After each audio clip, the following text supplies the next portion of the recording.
Come on in. Let's talk about it, man. We got a lot to talk about. We are joining together with the light.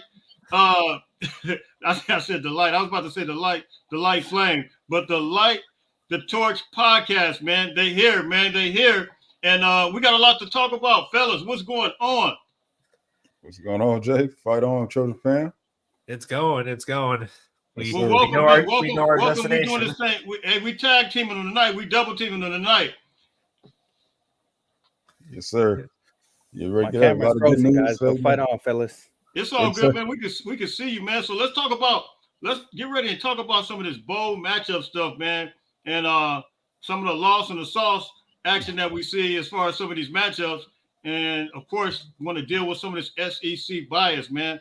You guys already know, man. The SEC has been doing this a monopoly type situation for years, man. What are you guys' initial thoughts when you guys seen this thing come out? Not shocked at all. Not surprised, but definitely feel for the Florida State fans, man. They definitely deserve to be in there. That was my initial reaction, man. Wasn't surprised at all. No doubt. You guys, anyone that wants to jump in, man, you guys can go in and rock and roll with it. I wasn't shocked at all. It sucks. You know, the deserving team was obviously FSU, regardless of their situation with the quarterback. You know, they went undefeated, Power 5 program. It just sucks to see, and I'm just glad that we're going to be going to a 12-teamer next year. So, yeah. Anybody else? I'm seeing a couple comments as they come through, man. Because some of my comments, I don't know if you can see my comments or not, but some of them, one in particular, man, Eddie. Man, Eddie says, "Yo, Jay, if one of these guys are down on the on the Lynn hire, listen, I think everybody's pretty excited about the Lynn hire right now." No. Hey, we got a whole video about Lynn, man. Make sure you go check it out, bro. We are very excited about it. Not everyone's excited about it though, because we did have someone in our last podcast that was really battling us against it. It was I think he was in USC J's live as well, complaining about it was like a Kevin something. Yeah. You know, my thing is these guys, man, they gotta really do their due diligence. And crazy, ironically enough, I did a video on them, man. They had the top of the, number 11th in the country as far as total defense, man. I mean, what more? I don't know what we're looking for. I mean, it's right up there with everybody else. I heard some guys mention SMU. They were actually ranked higher than SMU's defense. So what are we looking for? Well, also, LBC was saying on his show that he was hired after spring or after the portal closed and everything. Like he was barely even getting in there. He didn't get his own staff. They already had the staff for him. So he got hired like February 28th or something like that. And he turned that team from 89th in the nation to 11th in the nation in total defense. And everyone wants to harp on the fact that he didn't play against like Oregon or Washington. But still, like the Pac-12 is still one of the most high-powered offensive conferences in the nation. So to be able to do that is still a good sign. Right. And everybody wants to get on, his recruiting chops or lack thereof, or his recruiting experience. The dude's only been coaching college football for what year? 1 year? Not even a year. The guy's 34 years old, man. You think he can't relate to these players nowadays? He's 2 months older than me. Exactly. At some level, he's going to be able to relate, man. You know what I mean? And the results are there. And that's what matters the most. He has an NFL pedigree. And the guys that we want, they want to go to the NFL, man. They want to be coached up by a guy with NFL experience and who can get them there. And B. Jones, now that you bring up relate, Jacoby Lane tweeted out a picture today with him and Deuce Robinson. So that tells you already that he can relate with the young fellas. And, I think he's going to kill it in recruiting wise. And I'm not going to say which one of them, one of the parents, I'll just say this. They're a linebacker. They called me today. And they said, look, he was there just really communicating with these guys, really came in and seeing each of the guys individually and just really had a conversation with him, man. And it's really, I was about to say he, but that individual said that he's really relating to the team right now. So that is some absolute Just to hear that, and she said that he can notice the difference. She noticed the player noticed the difference between night and day as far as that goes. So it's like that is great news, man. And I think that's where you're talking about the culture issue, the chemistry issue. All that stuff is going to be involved with that. So I think that is absolutely something good to hear. And we're going to see some things get ready to turn around real quick, man. I believe that. I believe that 100%, man. And, anybody have anything they want to say on that? Guns, you got anything, man, as far as yeah, I mean, it's a great hire. Love to see that he's was number 1 in rushing defense and yards per rush as well. So, I mean, that's something that is going to be, that's part of Big Ten, running the football. So we need to be, stout in the run. So looking forward to it. Absolutely. Manjeet, I definitely hope we can flip him. I would love to flip KVA to USC. Oh, is that who that is? Yeah. That's what I assumed it was. Okay, I'm like, I'm looking down the recruiting list, like, who is that? Okay. Hey, so I did see where he's already Anton Lynn. He's already offered a guy from Michigan, out of the state of Michigan. I've seen him, we already know that Lincoln Riley's doing this thing as well. He's going over there looking at the Kansas State quarterback in Manhattan. So I really think this is going to come together. And the crazy and odd thing about it is that sometimes it takes really just hitting rock bottom to really, really start excelling and that's from Lincoln Riley's perspective, because he's still a great coach. And, I think now he's starting to really see that, wow. And it's only been a couple of days that he's actually seeing like, wow, there is another side to this, that a positive side. And now that I got somebody that's really very capable, man, what have I been missing? It seems that way, right? Yeah, man. So I think we're going to see a lot, just a whole different mindset from Lincoln as well, man. I think he kind of opened his eyes a little bit. And I hope so. This year, man. I think he learned a lot. So I really hope so, because that was just really frustrating just to see this whole season play out, and it didn't have to end this way. No, it didn't. But we're getting ready to see it turn around in the recruiting, man. Gunner, man, what you had to say, man? About recruiting or for Lynn? Sorry. Just about recruiting and Lynn. Oh man, I think it's we're gonna start getting some big boys down there in the front seven. Obviously we got to get a new D-line coach most likely unless Newell stays. We got to hit the portal hard and kind of reinvent that defense. But Lynn's all about the schematics, and I think that's key for us. Absolutely. Listen, everybody in my chat, I don't know if you guys can see it. I got about around 100 people in my chat. I need everybody to go to Light the Torch podcast and hit that subscribe button, man. Make sure you hit that subscribe button. I don't know how it looks on you guys' end with your chat, but I need everybody on this end to make sure they hit that subscribe button, man. Raul, talk to me, man. What you think about it? No, I'm excited. When the news broke, I was stoked about it. I had brought it up maybe on one of the episodes we had in our podcast, Lynn, and we didn't think he was an option because we thought he was going to go to the NFL. But when they announced him, I was really happy about it, being that he's already here in LA. He could probably relate with a lot of the local high schools here, some of the recruits, and what he did at FUCLA in 1 year, it was impressive. So I can just imagine what he can do with our personnel in our program, better recruiting, better players. I think he's going to produce for us, and I think we got the right guy, even though people are a little down that it's not a splashy name to begin with, but I think we got the right guy.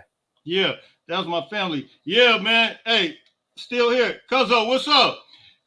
Man, I totally agree with you, Raul. I totally agree with you, man. So you guys' thoughts on this bowl matchup situation, man? Well, are you talking about ours, the Holiday Bowl? Well, I guess let's deal with ours last. Let's talk about the matchups and really the bias that we've already encountered, man. It's unbelievable. We continue to see this, and we're not even in it. And I think and I'm gonna give you guys a prime example. When I listen to these guys today, they talk about let's do the eye test. Let's see who the best team is right now. And I said to myself, I couldn't help but to think that the line that they do, because you guys remember we started off, we had a loss in 2016 against against Alabama. Then we switched out quarterbacks. We had Max Brown in there. Then we had put Sam Darnold the season. And I specifically remember when Kirk Herbstreit said USC is the hottest team right now. I remember him saying that. And then all of a sudden, everybody forget, like, it's like that energy changes. They just want to, it's like they got selective memory and selective amnesia. So now they don't apply that same rule that they did, because we should have been in the playoffs. We could have won a playoff game, no doubt. Had a crazy game against Penn State. So what are you guys' thoughts on that? I mean, there they go again, moving the goalposts, man. Honestly, I mean, at first it was the best team, and then it was the most, what did they say, the most worthy team or something like that. Yeah, deserving. They keep moving the goalposts for the SEC. Like, we know what's going on, man. We know it's Trojan fans. We know very well what's going on, but now the rest of the world is starting to see. Yeah. And it's quite obvious the bias that's going on here, and it's been that way for almost 2 decades. Which ironically is around the same time, we took our little fall there. Ironically, I say. But, as Trojan fans, we know the real deal and what's going on and how the SEC even came to power. And it's nothing new to us, man. So I just feel bad for the ACC guys over there who just finding out, and how they're finding out. Did you see the video of them reacting to them not getting picked? Yeah. That was so heartbreaking. Yeah. And I put it on my story, and I put it on Twitter, I think. See, USC priority. He says what I'm thinking. TCU getting in last year, but FSU being left out is egregious. It's the same thing, man. No, it's even worse. How are you supposed to tell these kids who play in a Power 5 conference that goes undefeated and still isn't good enough? Like, what are you sending to the world that you can have they're a well-rounded team, and plus they lost their top quarterback and still won. How is that not telling me that they are not a good team? It's because they don't have Jordan Travis playing, and if Jordan Travis was playing, they'd be like, okay, we get to see Jordan Travis play, but we don't get to see him. We don't want to watch him. And even if Travis was playing, Blackie Chan, either Texas gets snubbed, and they still put a SEC team just because of their bias. So say that Jordan Travis wasn't hurt, FSU makes it, but Texas doesn't make it because of that. I'd still be okay with that. Yeah, I'd still be okay with that because they are. No. Well, I'm just saying FSU deserves to be in it regardless of who. Oh, yeah, for sure. FSU deserves it, but what I'm saying is that SEC bias was going to happen no matter what. They were going to put Bama over Texas. I know that was going to happen. There's no way they could have justified putting Bama over Texas. I know, but I'm just saying, regardless of who was the 4th seed, 3rd seed should have been FSU.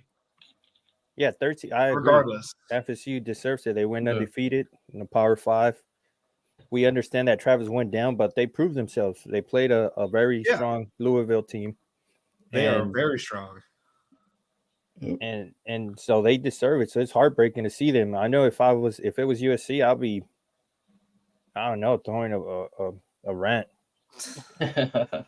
Yeah, no, there's some collusion going on here. Oh, definitely money is involved. The one thing I would say is Washington. Actually, I mean, you can make an argument Washington deserves that 1 seed. Man, now they have to travel over 2,000 miles to the Sugar Bowl in Atlanta for the semifinals. So I mean that's something that definitely is obviously not getting talked about because of the Florida State and whatnot. But that was kind of eye-opening. Absolutely, man. I mean, we were the best conference in college football, hands down, top to bottom. Washington is the champion of the best conference in college football. How are we not? How are they not number 1? Michigan looks sus all year. They ain't played nobody. I mean, come on, man. It's ridiculous, man. I'm quite frankly, it's just killing the game of the sport we love, man, college football, and it's really sad to see. Hey, Well, hey the everyone. 12-team playoff I guess it'll supposedly take care of that, but Yeah. hopefully they won't put a Liberty up in there. That's who Oregon got, but we'll talk about that a whole nother. We'll get into that. Well, that doesn't mean my fault. I was just going to say real quick for the people who are in chats, if you want a question, a lot of questions are going by. Put question in front so I can try to start them, and I'll try to showcase them.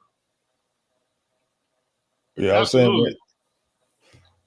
We got 105 people in here, man. You guys hit that like button, hit that subscribe button on both of these channels. So, what is the most excited game that you guys will be excited about? Out of the college football playoffs? Out of the college football playoffs. And then we'll get into some of the bowl games. But I guess we could deal with the New Year's Six bowls. Which ones are you most excited about? Yeah, I'll start off real quick. I'll say Texas, Washington. I'm really excited about that matchup. Both, great offenses. Good defenses. I mean, Washington from a statistic standpoint isn't great, but we kind of talked about this before we start, but they play up to their competition, in my opinion. So I think they're gonna play very well on that side for this game. So that'd be my top one. Absolutely. I would have to say the exact same. Like, I'm more interested to see these more well-rounded teams play each other. So, no doubt. Brandon, what you got? I can't wait to see Liberty smash on Oregon, man. No. That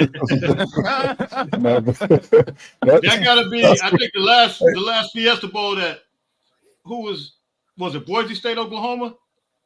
Back in the day, that's when they had the Statue of Liberty play. Yeah, the Statue of Liberty play. That got to be the last time we've seen. But I think this is worse because when I looked at the schedule, man, listen to this. Louisiana Tech, Liberty. This is who they play. Old Dominion, UMass, UTEP, Sam Houston, Jacksonville State, Middle Tennessee State, Western Kentucky, Bowling Green, New Mexico, FIU, Buffalo. Are you serious? So SMU got snubbed for sure there. That's crazy. They're this year's version of Tulane. And I hope Liberty pulls it off just like how Tulane did against us. That would be amazing. I think last year Tulane had a little bit more credibility just because they played Kansas State. They beat Kansas State last year. They were it was just to me, it was a different level team. But, hey, whatever. I think Liberty beat did they beat New Mexico State? Who beat Auburn? Yeah, because I was looking at this schedule. If they played New Mexico State, then they beat. I want to say that they beat Auburn. Yeah, that's the same one, I think. Their defense, from what I've seen in their stats, their defense is pretty good, but it's playing against what conference are they? Conference USA? That's a great question. See, that's a whole nother problem within itself. None of us know. You know what I mean? Yeah. I don't know what conference that is. The fact that we can't even say it at the top. What's that, like the MEAC or something? Yeah. I think it is. J, to answer your question regarding the one I'm most excited about, it'll be the same, Washington, Texas, but one I'll be paying a lot of close attention to would be the Michigan Bama. And I really hope Michigan embarrasses Alabama. I hope, man. I pray. I'm gonna say my prayers the night before, and I'm literally gonna pray. I can't, man. It's just the whole SEC, and really, you guys already know, man. Nick Saban has been just trying to jockey for that position, man, for like all year long. And then Kirby Smart, he even did the same thing, man. So, he said there's no reason why we shouldn't be in there. But I mean, hey, they just feel entitled. It's a sense of entitlement that's just crazy. And then I know one of our chats, one of the guys was saying that Florida State should just not accept that invitation and not play Georgia. No, I think about that? Just to stick it to them. It's so much money involved though with the bowl games, man. I don't think they want to miss out on that opportunity. Yeah. As far as that payday, so they gotta roll with the punches though. Yeah, I'm seeing a lot of comments in here asking if Caleb's going to be playing. That's a game day decision. So I think Miller Moss is starting, man. From what I'm hearing. Yeah. What we're hearing, yes, and the fact that a lot of players like Marshawn's declared, Brandon's declared, pretty much, it's kind of hard for him to want to come back and play with the next year's starters. But who knows? I think it's in his best interest if he's going to go to the NFL to sit out this game. Yeah. I mean, no doubt. I don't think it's a game. I mean, I guess it's a game time decision, but I think he pretty much knows what he's doing. The fact that Lincoln Riley went to go see Will Howard for Kansas State, I think that's pretty much self-explanatory right there. By the way, what do you guys think about him? I mean, I did a video yesterday, had a couple of highlights, man, but I don't know if you guys are familiar with him or not.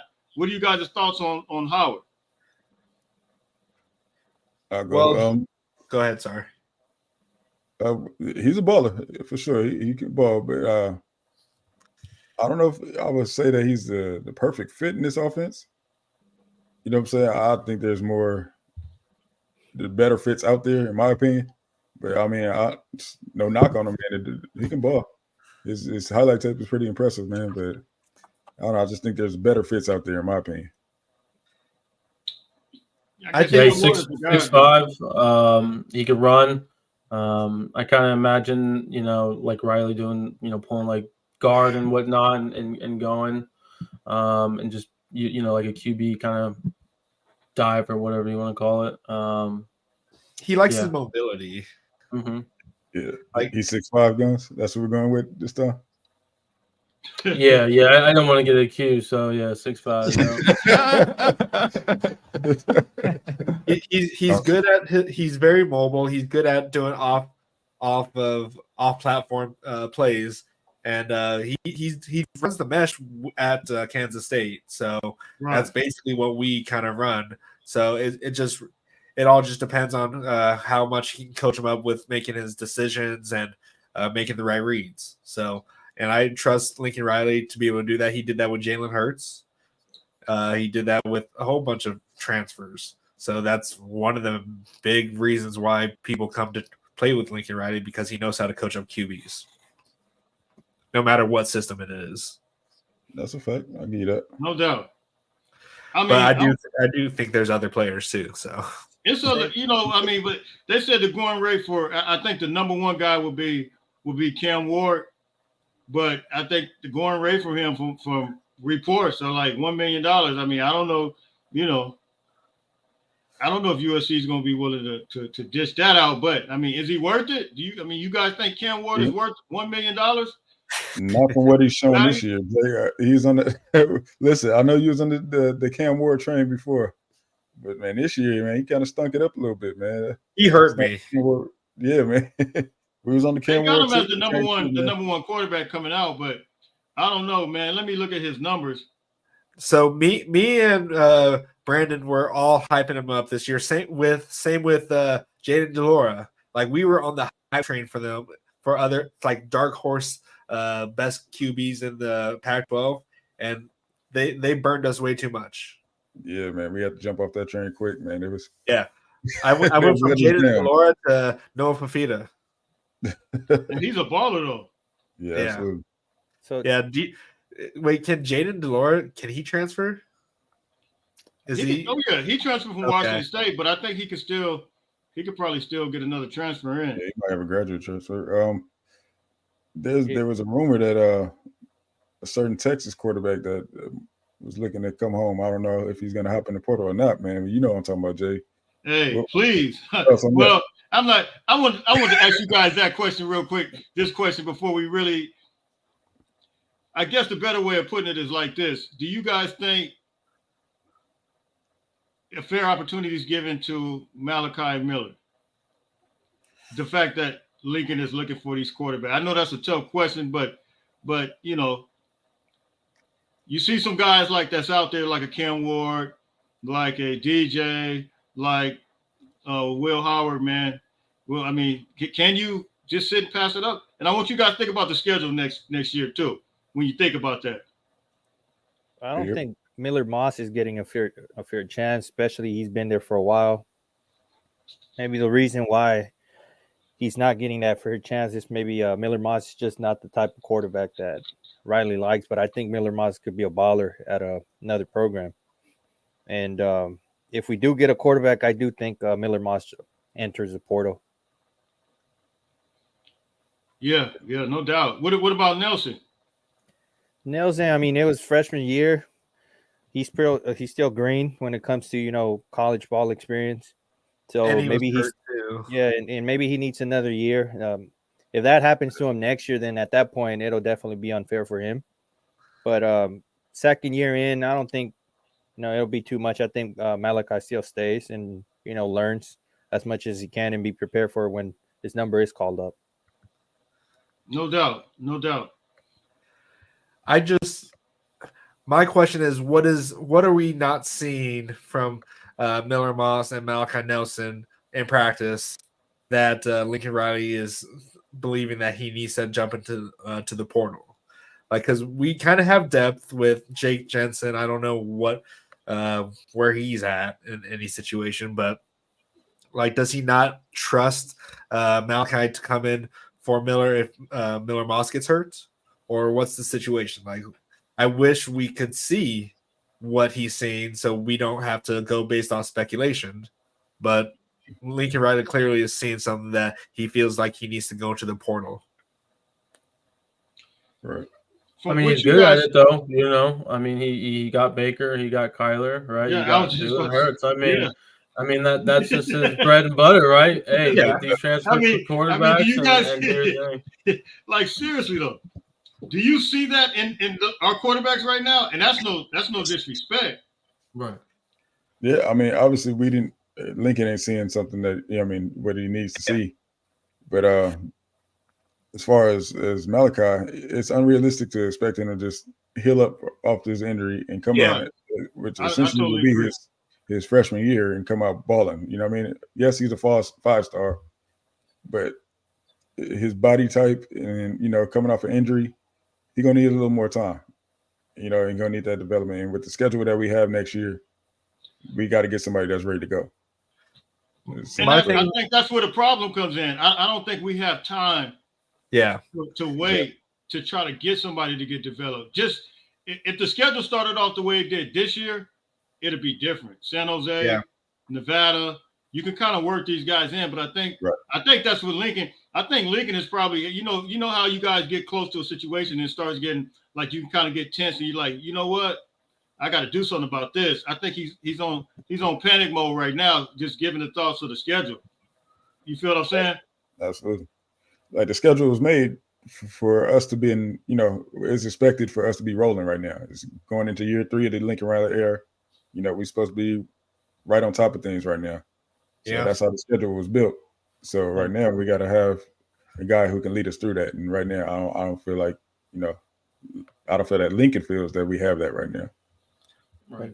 And I don't think we have the quarterback depth, guys. I think, say that it's only Miller Moss and Malachi, right? And Malachi beats out Miller Moss. That'll probably prompt Miller Moss to transfer, and we're left with no backup quarterback. So that could also be a reason why Lincoln Riley's looking into the portal. He understands that we need another quarterback. Well, you bringing in Will Howard, you ain't bringing him in to sit. No. Nobody that comes to the portal, most of the guys, whether it's Marshawn Lloyd, you see what happened to Barlow. None of those guys are going. We might as well forget it. Like Brandon Rice and Mario, they played over guys like Mike Jack. Mike Jack, Lord knows we should have had him on the field multiple times. But I don't know. I don't think a portal guys. I don't think they're gonna bring. Now they did kind of do a guy like Jack Sullivan kind of it's kind of different with that situation. Even Keon Bars, but offensively, man, Lincoln, whoever he brings in, they playing. Absolutely. Especially at the quarterback position. You're not, bringing that caliber of quarterback to sit. Especially one that's been starting at his career at Kansas State. So Right. it's kind of hard to go from starting back to sitting. So say that Yeah. if we do get that quarterback, you guys see Miller Moss entering the portal? Yeah, Absolutely. And I think And, he should. I hate to say it, but I mean Miller. One thing I can say, he's more of a pocket passer, but he can. You see when he threw some dime pieces down there to Deuce Robinson, a couple of guys, Brendan Rice, I think he can get the ball down. But unfortunately, man, I just think that he will. But he's an SC guy and his family, everybody. But Right. yeah. Yeah, his mom was a teacher, I believe. So Yeah. I mean, he's a SC lifer. So it wouldn't surprise me if he stayed. But I mean, yeah, it all depends on if he wants to play, basically, right? So, But yeah, No unfortunately, doubt. man, we didn't get to get him the reps that we thought we would. Thought we Yeah. would have more blowouts this season, but so happens because we we can't were in stop. shootouts every game. So we can't stop nobody. So he was robbed of some reps. So Yeah. No doubt, no doubt. So we talked about some of the playoff games, man, and I know we kind of transitioned to talking about some of our players, but what do you so you guys like the Michigan game versus Texas, but then what are the other games, man? That how do you see the Alabama game playing out?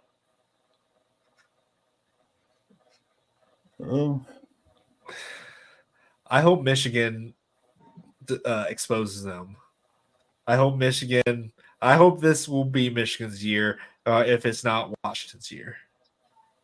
I like Michigan, like they've done some stuff like with their whole cheating and all that stuff, but like Alabama being in there is just unnecessary. Like that was like they're like, oh, we got to do something to get Nick Saban in there. Like there has to be some way that we can do it. Oh wait, let's just kick out this undefeated team. So that's a good way to get them in. So I think it would be poetic justice if Michigan were to beat them out. No yeah, doubt. I think it's going to be a tight game. I think Alabama's going to expose JJ a little bit, the quarterback from Michigan. But I mean, they pretty much just run the ball pretty much most of the time. But I'm going to be looking forward to Michigan's defense against Alabama's offense, see if they can kind of slow down Milroy, because I was kind of surprised Georgia didn't. So we'll see if Michigan can.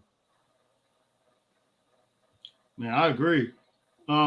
I think that kind of speaks to some of the things that we brought up early on in the year. It was no disrespect to Georgia. They lost quite a few people, but their schedule was kind of suspect, and we really didn't know all year long what we had with Georgia. We were wondering when they were playing against Tennessee, Chattanooga, whoever that was they was playing against. But it was just kind of you just didn't know. It seemed like it was coming close against even Auburn at one time, but they just squeaked it out. So is the SEC really the so-called best conference? We know the Pac-12 this year is, but I mean, how good is the SEC? Man, yeah, that's a big unknown, man. They don't schedule nobody, and they only play 9 games, conference, 8 games.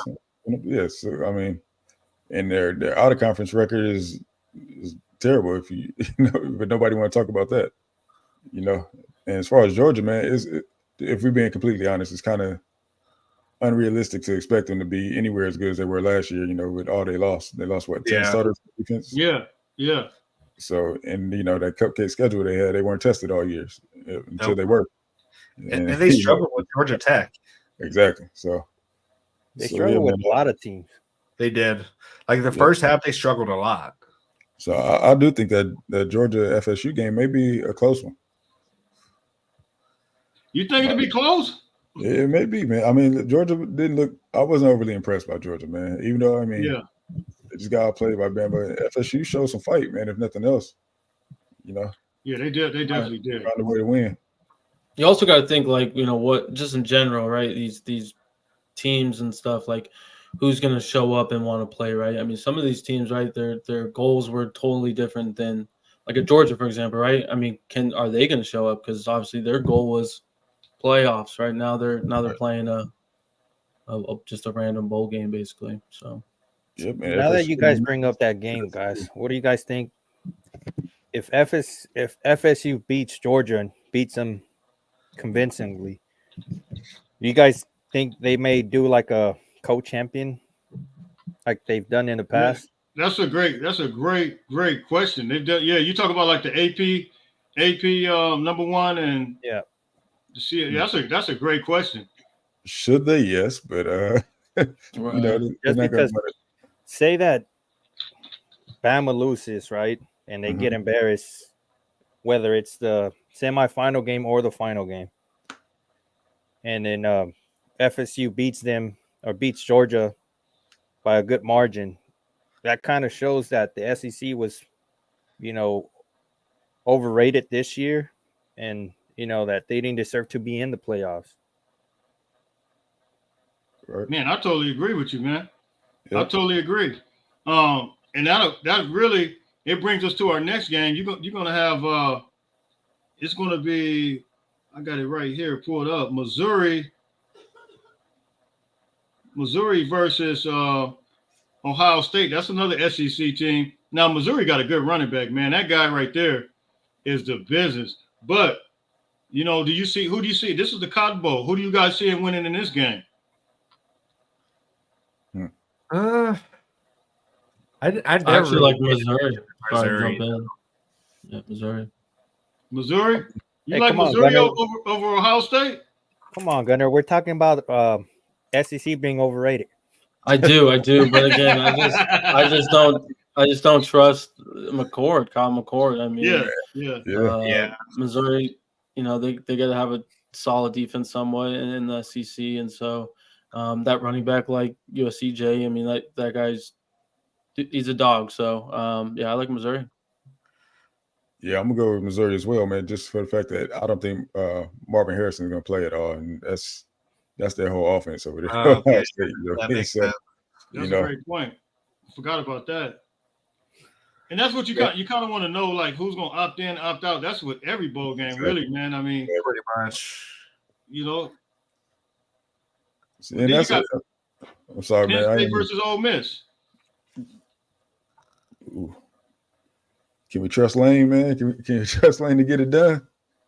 I think Penn State's going to get this done.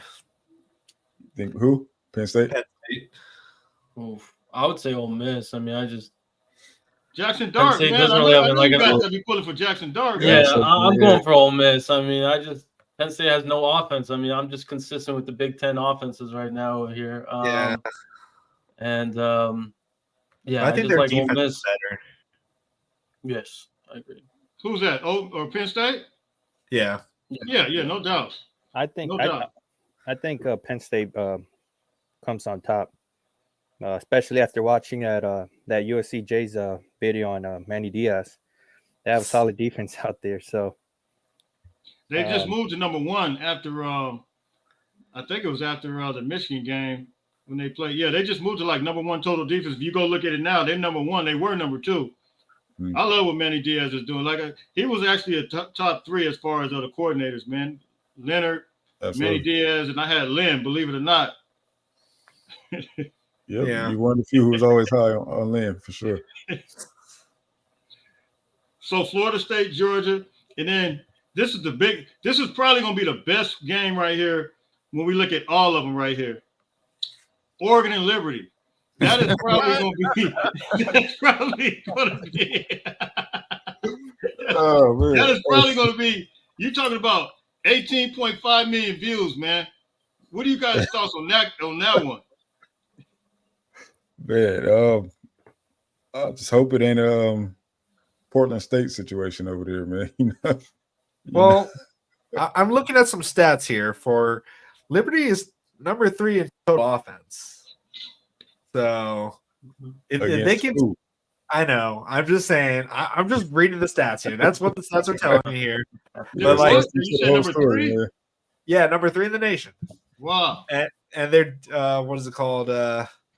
They average first. They're number 1 in tackles for loss. What else? Let's see. Rushing offense. They are number 1 in the nation. And we saw what Washington did to Oregon. Like Dylan Johnson was running all over them, like he did to us. Yeah, 'cause, Oh, Nix is gonna be playing, so I mean, I expect Oregon. Sadly, Oh, Nix is probably actually going to play. lose. Yeah, Is he really? he announced that today. I mean, you guys know my answer already, guys. So. Yeah. Yeah, we gotta ask you, bro. That's But no, hilarious. like, hey, I'm just saying that they're going to be a Cinderella team just like Tulane was last year. I just think, you know what? I wouldn't be surprised if Liberty pulls it off, and then what's his name, Lanning's over here pulling his hair on the sidelines, trying to figure out what he's going to say at halftime to his team. What Liberty did we pulled it say off, about we Tulane thought- last year, though? We thought thought we we were were live, man. No, hey, I'm gonna tell you guys. Well, I did a video about them last year, and I said, look, they got a running back. Yeah. Everybody thought I was crazy, man. Nah, I said, look, we got a tackle, and I knew that they beat Kansas State, man. So I just think that's kind of the misconception of some of the teams, man. But I just feel like I don't feel like Liberty's in the same category as a Tulane. That's just.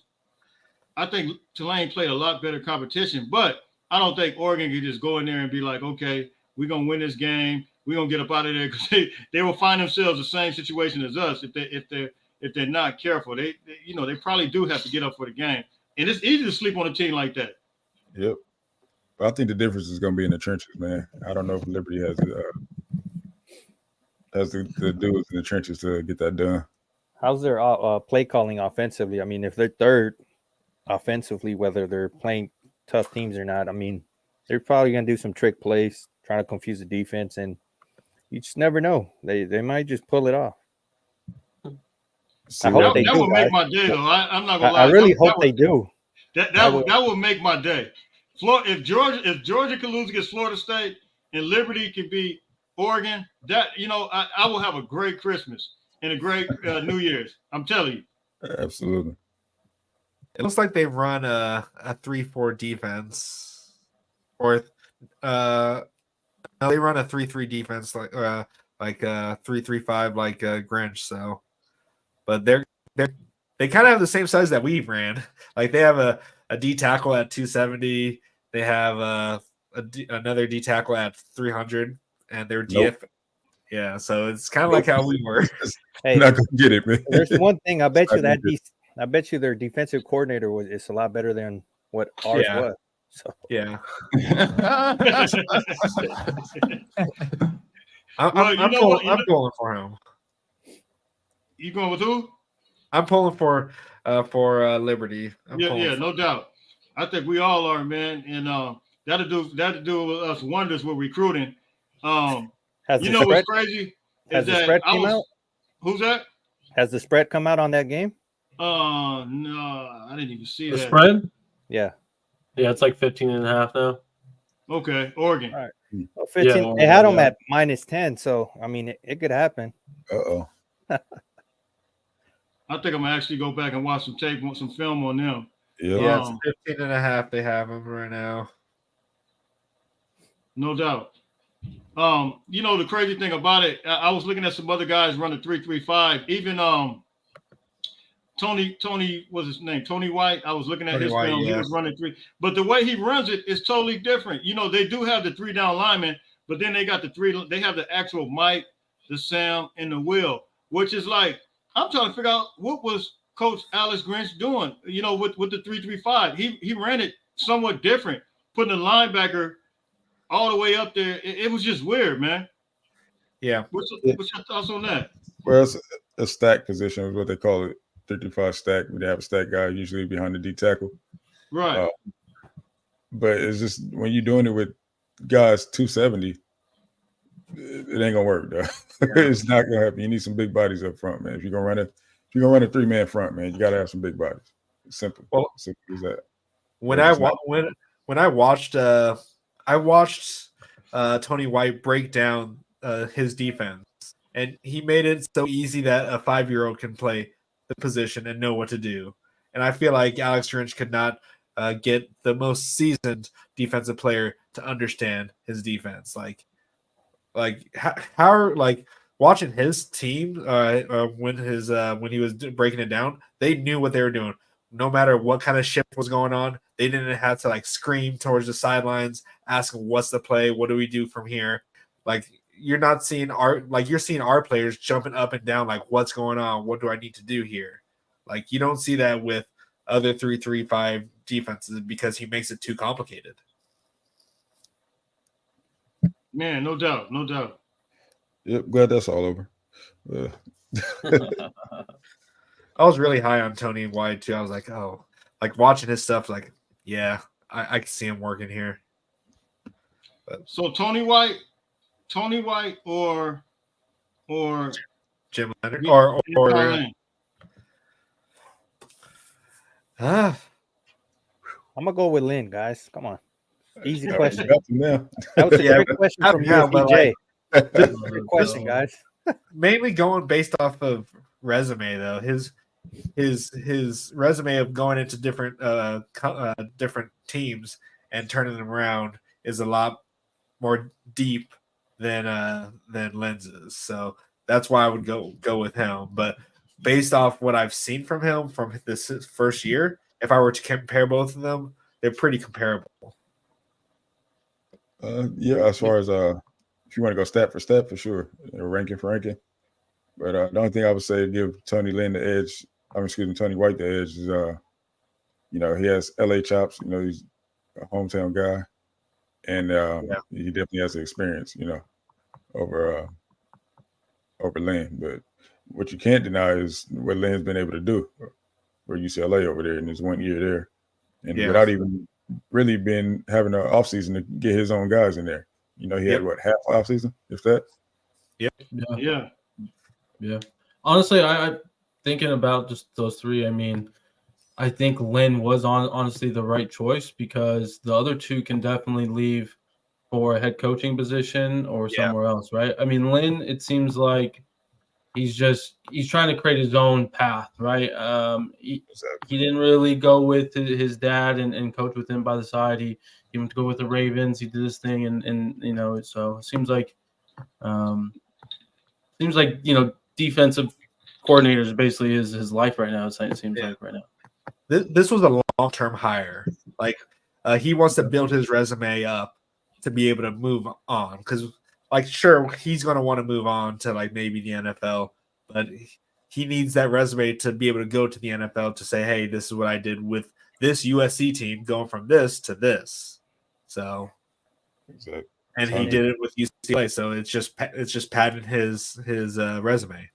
And then he's a young guy, kind of like what I mentioned earlier. I'm not sure if we were live yet, but he's already connecting with dudes in Jacoby Lane, and I think he's going to connect with all these young guys, all these young recruits, whether they're portal guys or high school recruits. I think he's going to kill it recruiting-wise. Not sure how Tony White was in terms of recruiting, but I really like the hire. I think we're going to do great recruiting and defensively this upcoming year. Exactly. Man, I totally agree.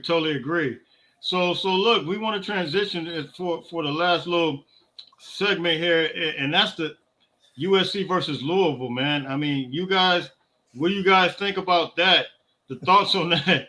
Are we going to be lost in the sauce? That's the $1 million question, given the fact that we might have some guys out of here, man. Jackie Chan? Yeah.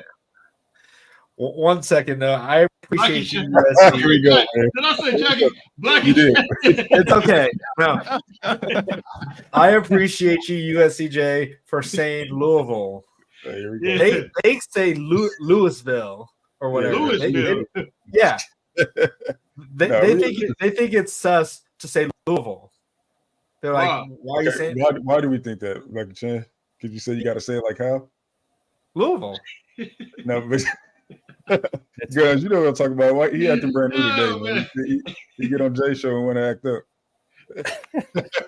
I'm just saying. Well, that's the proper pronunciation to say like how? Louisville. It's not Louisville?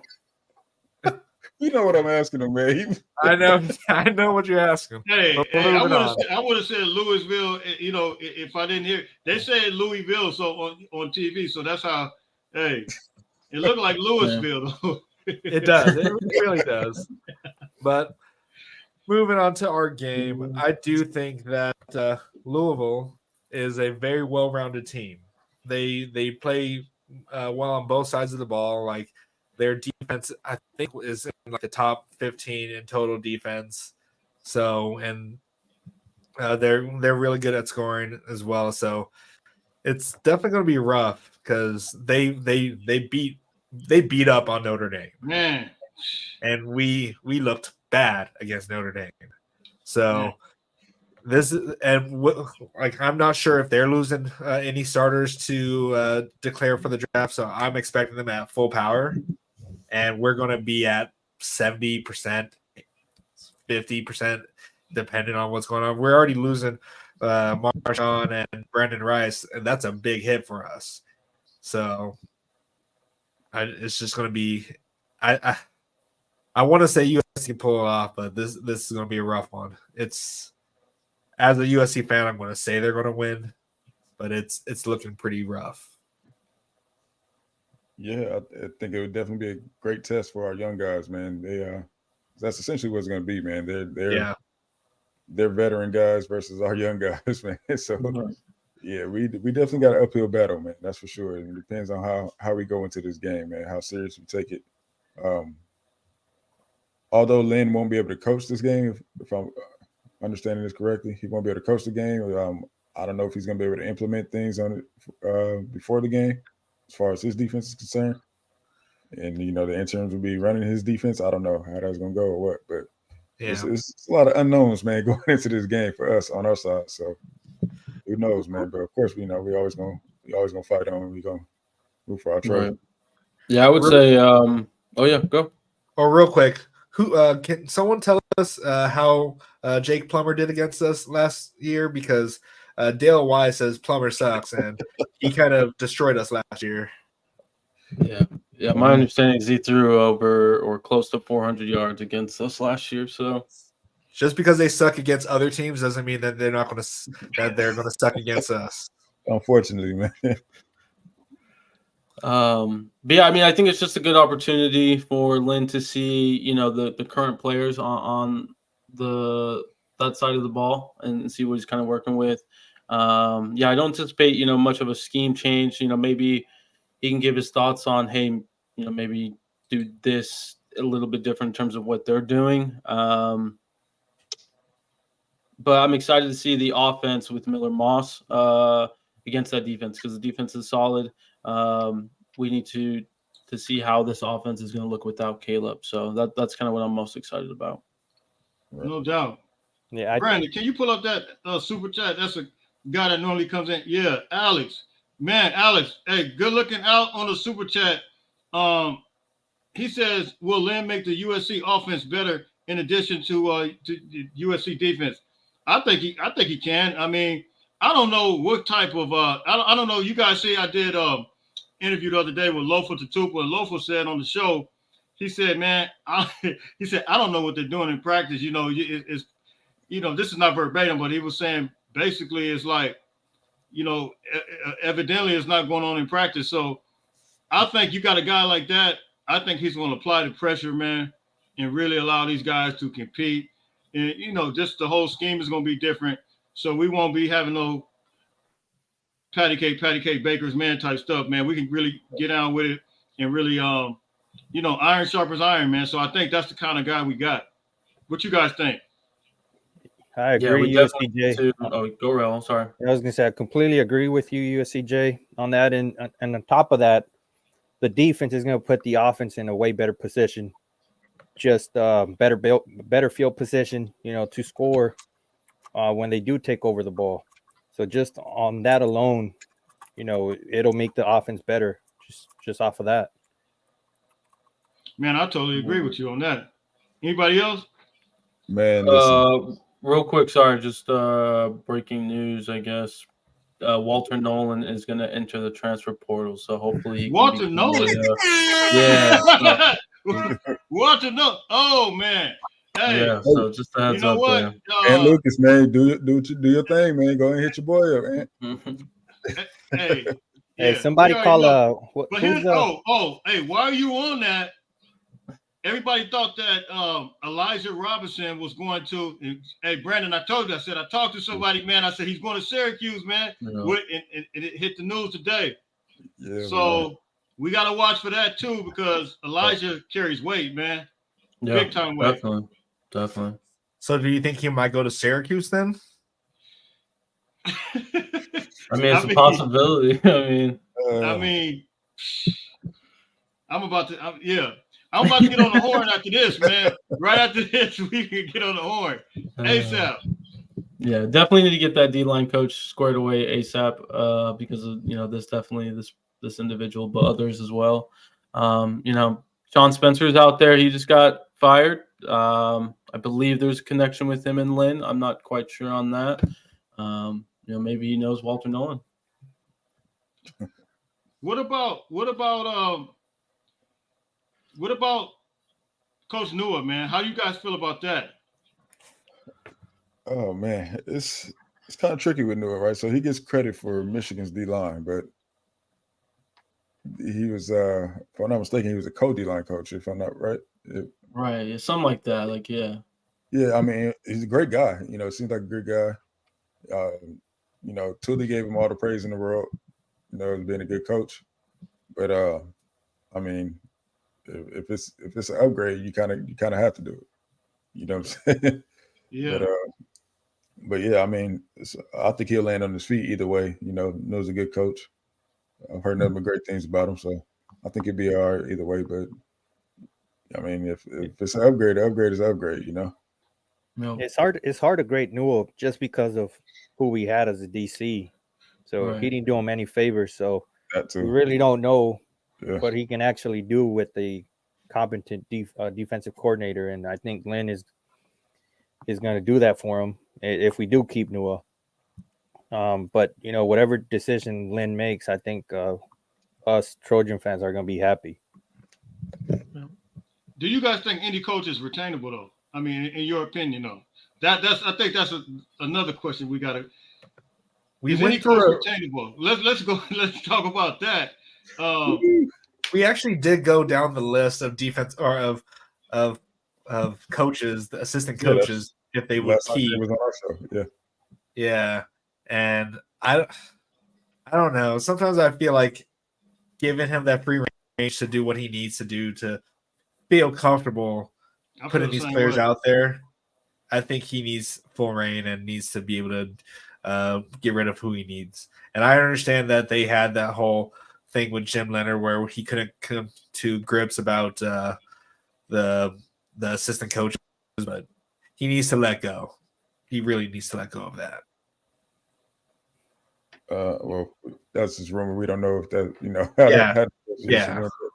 But I'll say, man, it's just like Raul said, it's kind of hard to judge Nua fully in Alex Grinch's defense. But if there was a coach to be retained, I would probably say it's him. Is that it? And Roy Manning's guys did some things too, man, at that edge position, man. You can't knock their production. Yeah, well. I mean, Solomon Byrd, Jamil Muhammad. I mean, even Braylon Shelby, Ramilo Height, all those guys are really coming through, man, as far as that position is concerned. So, and I know I'm gonna catch some heat, Jay. Huh? So I know I'm gonna catch some heat for this one, man. But you know me, man. I've been very high on Dante, man. Dante is a local guy, great recruiter, man. I know everybody's like, he don't develop guys. But he's developed some guys, man. But he's known as. Listen, I'll tell you this about Dante. I got a boy. Let me type my hat up real quick. Yeah, I want to make sure. All right, go ahead. The fan, they coming in the chat, Jay. But I got a guy, man, who's a very good friend of mine, who's one of the top trainers out here as far as deep defensive backs are concerned. And he's trained guys like what's the boy from Clark Phillips to Will Johnson to Sierra, trained everybody out here. And he's very high on Dante, man. He, kind of looks at Dante like godfather of the West Coast cornerback world. You know what I mean?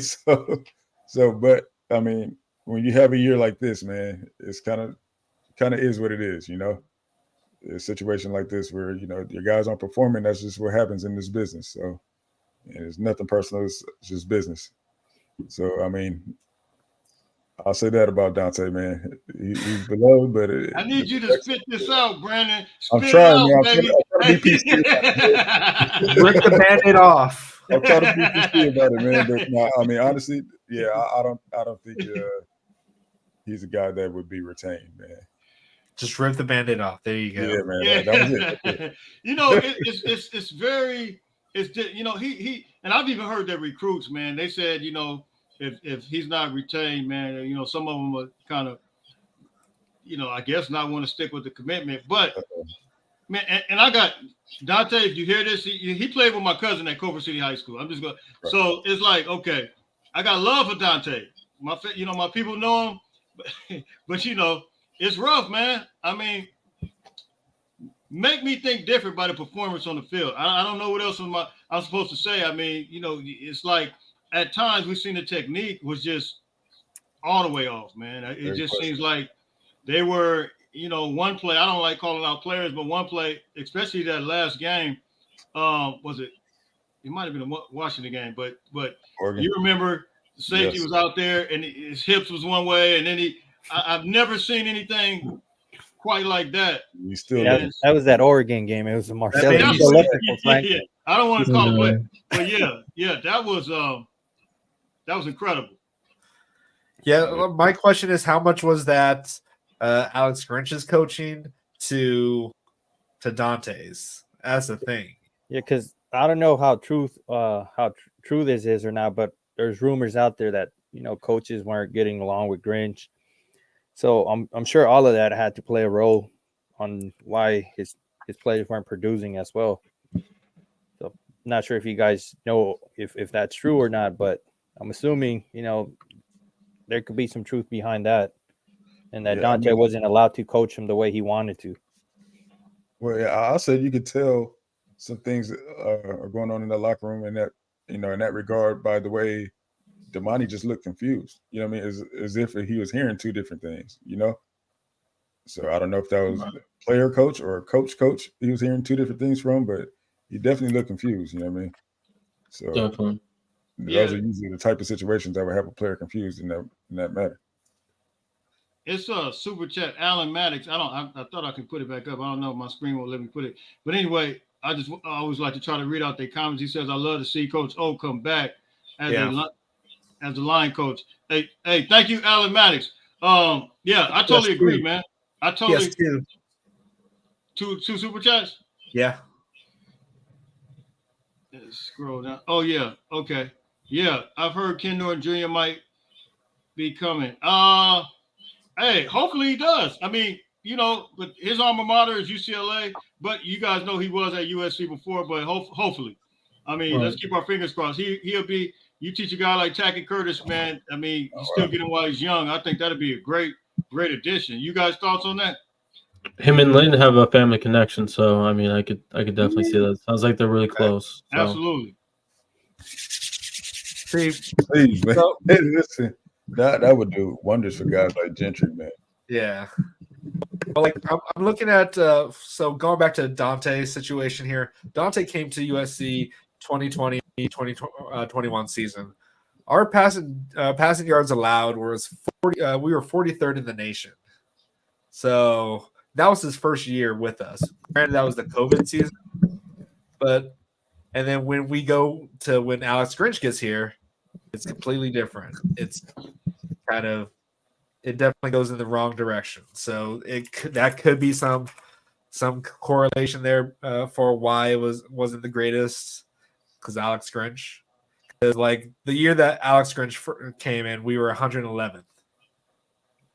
So you attribute that more to Grinch opposed to Dante. I'm trying to give Dante the benefit of the doubt for this, for any kind of reason that we should keep him, but I don't know. Like it really all depends. So. Recruiting wise, we will keep him. Yeah. Yeah, I mean that's no doubt. That's half the game, though, man. You gotta play both sides. Guys got to be developed, but yeah, man. I mean that's the thing about the situation. We don't know how much was what, you know. So it's kind of hard to judge any defensive coach after who considering who the coordinator was, and and how Yeah, things no doubt. I'm seeing a lot of people in the chat saying Dante can't coach, so we know what they think. I told you it was coming, man. Alan came with another super chat saying, "Can you imagine the recruiting with Coach O and Norton Jr.?" Man, that'd be crazy. That'd be would be almost pretty crying crazy. right there. So okay, so do y'all think that they would be able to relate to today's player? I mean, let's be real. When they were coaching college ball, well, Coach O would, obviously, but Yeah. Coach Norton coming back, I don't know, I think man. so. He's been a little too soft, Coach Norton, man. I don't know. But I think man. Coach O could.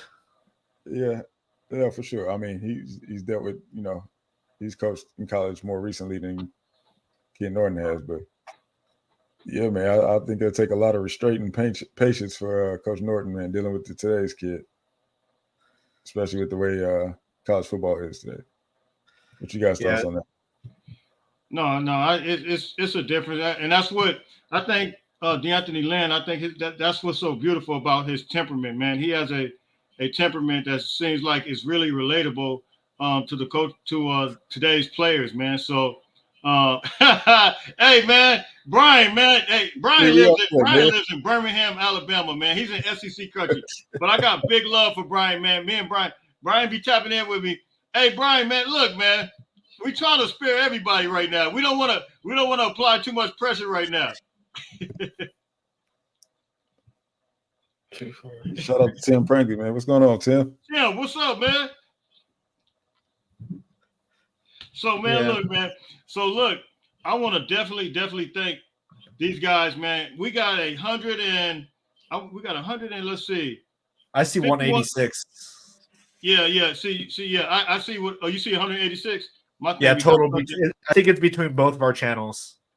Yeah. This thing be kind of updating, kind of late on my end, but I want to definitely thank these guys. Look, I need all 186 people to go and subscribe to Light the Torch podcast. These guys, they just started this season, man. They're doing a phenomenal job, man. They've invited me on a couple of times. I owed it to them. I wanted these guys to come back and look, like we say in church, I wanted them to come and fellowship with me, man, because these guys, they're doing a phenomenal job. When I get off of my live, I go watch them. And look, I think you guys need to do the same, man. So look, it's going to be some things coming up in the off season, man. I appreciate these guys for coming on. It won't be the last. And so, man, look, any last thing you guys want to say before we get up out of here? I was just going to say, who do you guys have in the Natty and winning it all? I don't think we went through that. So I'm going with the Pack, man. I'm going, I don't go against the West Coast. I'm going with the Pack all the way. It's Washington. I think they can beat everybody. 100%, man. I'm definitely going for Washington, man. That's, if any school's gonna do it, man, we pulling for them. Who beat us? That we say we only lost to 10 by the champ. You know what I mean? I want to see Washington versus Michigan, and I want Washington to win that game. Absolutely. Yeah, Washington. Yeah, I want Washington, Michigan. It won't happen for the Rose Bowl, but just for the championship game, it'll be nice to have that. And then I'll be pulling for Washington. Yeah, man. Jay, make sure you tell T. Holler we rooting for him, man. Yeah. Hey, yeah, that's my boy, man. He played running back there. So look, we're gonna definitely, we all gonna be pulling for the win. And I do that every year though. I pull for all the guys because most of you guys know Oregon players, Washington players, Arizona players, all those guys. They Cali guys, man, most of them. So look, we're gonna represent and gonna pull for them. And I think that's the way we're gonna rock with it. So look, man, until later on, man, listen, everybody stay blessed, man. Don't forget, subscribe to the Light the Torch. Oh, this is my son. Hey, here we go, man. Hey, man, get out of here. Hey, get out of here, man. That's the part that got him banned the first time,